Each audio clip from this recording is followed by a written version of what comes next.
శ్రీ గురు గణేష మాతృదేవో భవ పితృదేవో భవ. ఈరోజు మనం ఉగాది అంటే ఏమిటి అనే విషయం గురించి మాట్లాడుకుందాం. యుగస్య ఆది ఉగాది. ఉగాది అంటే ఒక యుగానికి ప్రారంభము అని అర్థం. దాన్నే మనం నూతన సంవత్సరంగా చెప్పుకుంటాం. అంటే ప్రతి సంవత్సరము కూడా చైత్రమాసంలో శుద్ధ పాడ్యము నాడు జరుపుకునే ఉగాదినే నూతన సంవత్సరంగా మనం జరుపుకుంటాం. ఇలా నూతన సంవత్సరంగా ఈ సంవత్సరము 30వ తారీఖు ఆదివారం నాడు మనకు విశ్వావసునామ సంవత్సరంగా ఉగాదిని జరుపుకుంటున్నాం. అది ఉగాది నాడు ఏం చేయాలి, అసలు ఉగాదిని ఎందుకు జరుపుకోవాలి అనే అంశం చాలామందికి అనిపిస్తూ ఉంటుంది. చాలామంది నూతన సంవత్సరం అనగానే డిసెంబర్ 31 అర్ధరాత్రి 12 గంటల తర్వాత వచ్చే 1వ తారీఖుని నూతన సంవత్సరంగా జరుపుకుంటారు. కానీ అది తప్పు. అది ఆంగ్లనామ సంవత్సరంగా మనం చెప్పచ్చు. అంటే బ్రిటిష్ వారు తమ సౌలభ్యం కోసం వాళ్ళు ఏం చేశారంటే జనవరి 1 నుంచి డిసెంబర్ 31 తారీఖుకి ఒక క్యాలెండర్ ఇయర్గా పెట్టుకుని దాన్ని వాళ్ళు పనులు చేసుకుంటానికి కానీ ఏదైనా కార్యక్రమాలు చేసుకుంటానికి కానీ వాళ్ళు దాన్ని ఉపయోగించుకోవడం వల్ల అదే పద్ధతిని మనవాళ్ళు అలవాటు చేసుకుని నూతన సంవత్సరం అన్న వెంటనే డిసెంబర్ 31వ తేదీ అర్ధరాత్రి రాత్రి 10 గంటల నుంచి రకరకాల సినిమా పాటలు, రికార్డింగ్ డ్యాన్సులు, మందు తాగటాలు, లేదు అనారోగ్యకరమైన పనులు చేయటం, రోడ్ల మీద బైకుల మీద తిరగటం, అలానే ఆడవాళ్ళని వచ్చే పిల్లల్ని భయపెట్టడం, అలాగే రంగులు చల్లుకుంటాం, ఇలా రకరకాల విచిత్రమైన మనం చేయకూడని పనులన్నింటినీ, మన శాస్త్ర విరుద్ధమైన పనులన్నింటినీ చేస్తూ అర్ధరాత్రి నాడు హ్యాపీ న్యూ ఇయర్ అరుచుకుంటూ టపాసులు కాల్చుకుంటూ అదేదో పెద్ద పండగ చేసుకుంటున్నట్టుగా చేసుకుంటున్నారు. ఇదంతా కూడా తప్పు.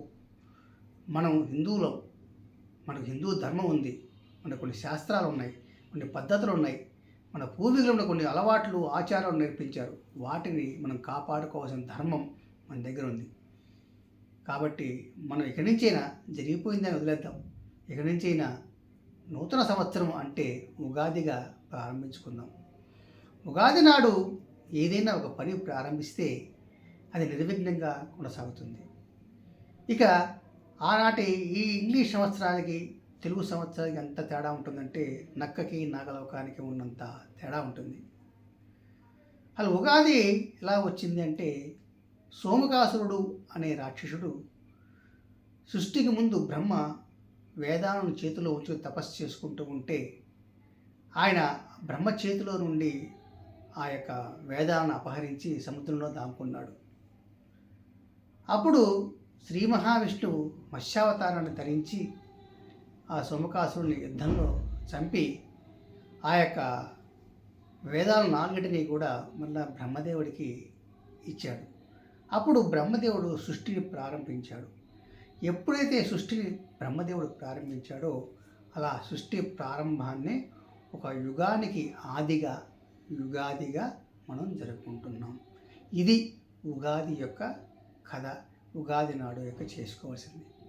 అలాగే ఉగాది నాడు ప్రతి ఒక్కరూ కూడా చేయవలసిన పనుల్లో ముఖ్యమైనది ఏంటంటే మన యొక్క ఇంటి మేడ మీద కాషాయ ధ్వజాన్ని ఎగరవేయాలి. తర్వాత మనందరం చేయవలసిన పనుల్లో మరో ముఖ్యమైన పని ఏమిటంటే షడ్రుచులతో కూడినటువంటి ఉగాది పచ్చడిని తినాలి.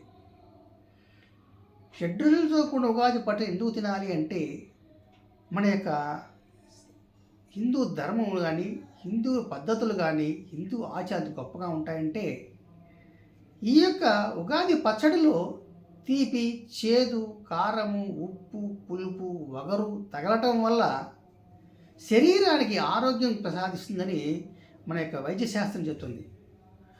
ఎందుకంటే చేదు అనేది షుగర్కి పనికొస్తుంది. అలాగే తీపి అనేది కూడా మన యొక్క ఒంట్లో శక్తిని ఇవ్వడానికి, విటమిన్స్ ఇవ్వడానికి పనికొస్తుంది. ఈ విధంగా ప్రతి ఒక్కటి కూడా ఈ ఉగాది పచ్చడి షడ్రుచుల్లో ఆయుర్వేదానికి సంబంధించినటువంటి అనేక రకమైన మందులు కలగటం వల్ల దీన్ని పరగడుపున అంటే పొద్దున నిద్రలేచి మన బ్రష్ చేసుకుని స్నానపానాదులు అయి భగవంతుని పూజించిన వెంటనే అంటే పరగడుపున ఈ యొక్క ఉగాది పచ్చడి తినటం వల్ల లోపల శారీరకమైన మార్పులు అనేకమైన వచ్చి ఆ సంవత్సరం మొత్తం కూడా మనకు చక్కటి ఆరోగ్యాన్ని ప్రసాదిస్తుంది అంటారు.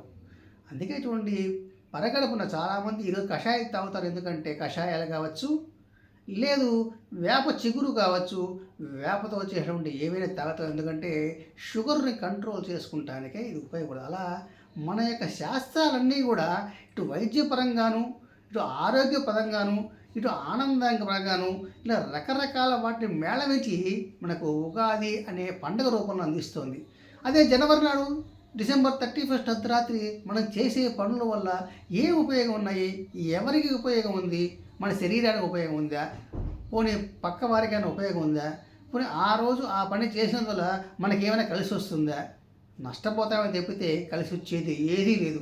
ఆ రోజు చేసే ప్రతి పనికి ధన నష్టము, శరీర నష్టము అనేది అనారోగ్యం తప్పితే ఏదీ లేదు. అంటే ఆ యొక్క నూతన సంవత్సరంలో మనం జరుపుకునే 31 డిసెంబర్కి చైత్రమాసంలో మనం జరుపుకునే ఉగాదికి ఎంత తేడానో ఒకసారి గమనించండి. ఎందుకంటే ఇవన్నీ మనం తీసుకోవాల్సిన విషయాలు మర్చిపోతున్నాం. మనం కూడా ఏం చేస్తున్నామంటే మనం కూడా 31 వచ్చేటప్పటికి మన పిల్లలు, మన ఫ్యామిలీ సభ్యులు అందరం కూర్చొని ఒక చిన్న కేక్ కట్ చేసి happy new year, happy new year చప్పట్లు కొట్టుకుంటున్నాం. అంటే మనమే ఈ విధంగా మన సంస్కృతిని నాశనం చేసుకుంటూ ఉంటే మన యొక్క తర్వాతి తరాల వారు ఏ విధంగా దాన్ని ఆచరిస్తారు అనేది ఒక్కసారి మనందరం పెద్దలమైన మనందరం ఆలోచించాలి, ఆచరింపచేయాలి.